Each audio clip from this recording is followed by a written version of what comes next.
Okay, today's video is actually going to be a complaint against a well-known tool company. And this is nothing more than a prop, but I want you to take note as to the fact that the tool company has the same colors, yellow and black.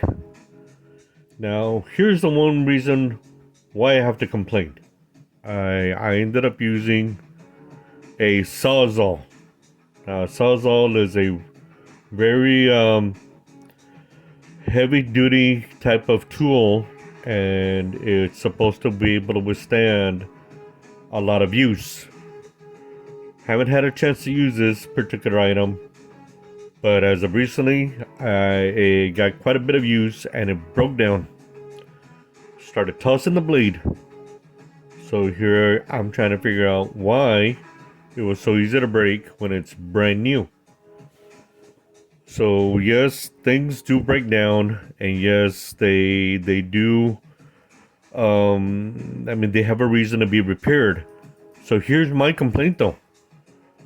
When I went to go check on the model number, here's the reason why I have to complain. When I went to go check on the model number, it now has a revision B. So it's the model number, and at the very end of the model number is a letter, capital letter B.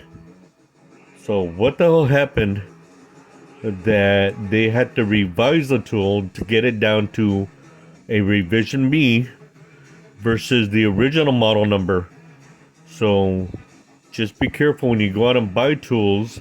Make sure that they can withstand the amount of use that they're supposed to, because when you go claim the warranty and the company refuses to even answer the phone or even to answer their chat off of their website, it's nothing more than an AI chat that has prompted answers and questions.